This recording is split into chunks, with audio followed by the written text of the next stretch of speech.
Hello everybody, Buddy with Midland, Texas. This is a Facebook post I did today, and I'm asking, how did Lisa know that I was shot with a .45 handgun? Lisa Rogers told me that I was shot with a .45 handgun on Facebook, and that makes perfect sense because I knew there was not enough room for me to be shot with a long gun. I wondered if one of her sons was under my home that night, that I was shot by somebody under my home with my phone lines cut. I found out that they lived in Hobbs, and I'm from Hobbs, and they're in the age group that I suspected people would be under my home partying that night. I was told by the ex-wife a lot of people were here. The Midland Police Department should be asking Lisa how she knew this. This is the print screen, and Lisa told me, "You're not disabled with the .45. Well, keep in mind, the police been saying that I shot with my 12 gauge. So where did she get .45 at? But it does make perfect sense. After I survived the murder attempt and returned from the hospital, I noticed that the police had taken my guns and ammunition from my home. The spare shotgun shells that I had in my closet were not listed as evidence and were stolen by the secret police that I had to pay to get identified.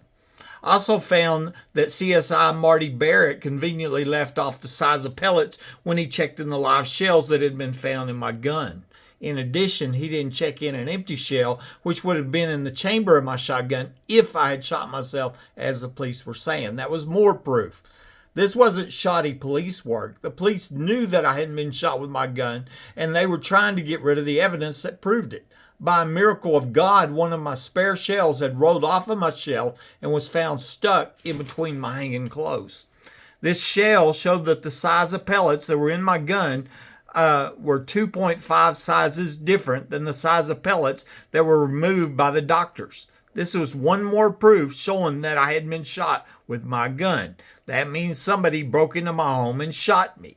I took this shotgun shell to the protective order hearing on December 18, 2013. Before the hearing, I told my attorney that I had it in my truck, but she said, "This isn't about a murder attempt, but a protective order." I later wished I had it in court because ADA Stacy Jewett was trying to make it look like I was crazy and that I'd shot myself. When I left that day, the shotgun shell that I had hid in my truck was missing, and I had only told my attorney and her PI about it. I then emailed my attorney and told her this. I've got that email, or I think I might have it. I was upset. About a week later, I found the shotgun shell under my seat. Somebody had put it back in my truck. Obviously, it was the people breaking into my home every day. After Judge Ruckner's ruling that gave me a lifetime protective order and took away my right to own guns for life, I was forced to give up the shotgun shell. It was turned into the sheriff's office by my attorney's PI. I figured that either there were listening devices in the meeting room at the courthouse or my attorney was connected with the shell being stolen from my truck that day. I had cashed out my 401k to pay for my defense, and it cost me $42,000, and I got a lifetime protective order and lost my right to own guns for life. Okay, I'm going to show you here. Here's the proof right here. This is the shotgun shell I found hanging in my clothes. 7.5. That was the shell size right there. Okay, you see 7.5 up there, and then I'm showing here's the size from the lab report, 0.3 centimeters, and here it is at the top. I'm showing it's 2.5 sizes different. So the size of pellets removed from my foot. That proves I wasn't shot with my gun. And there's also multiple other proofs now. Okay, here I did. This was one of the last pictures from my bedroom security camera.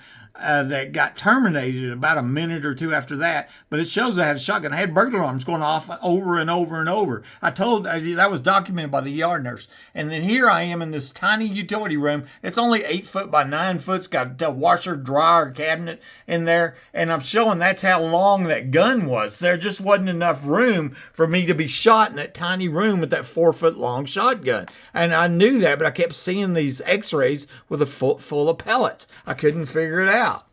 The surgeon stated on the operating report that he found a large amount of plastic and lead pellet debris in my foot.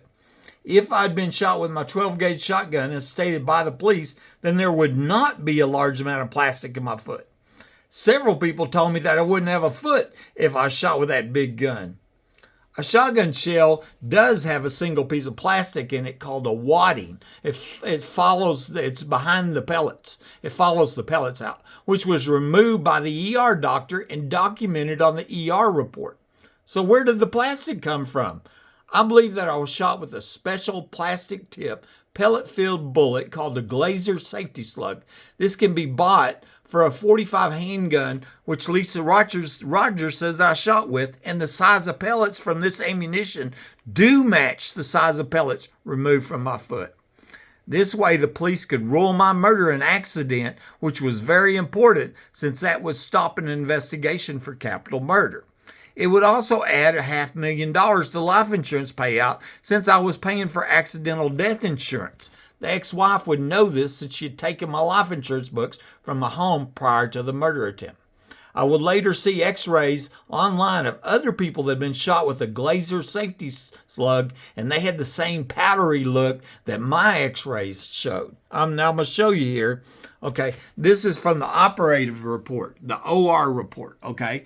And here's from the doctor stating, January 29, 2012, there was a large amount of plastic and lead pellet debris. Okay, and then here's from the ER report. This is the brother-in-law that I didn't know about. The Dr. So-and-so removed the plastic wad from the room in the emergency room. Okay, so the plastic wadding was taken out prior to surgery. Okay, so where did the plastic come from? Well, here's a Glazer Safety Slug, and it's a plastic-tipped pellet-filled bullet, compressed number 6 shot, and so if the size of pellets fit, it explains the plastic. It'll fit in a .45 handgun, and that will fit the space requirements in that small room. Okay.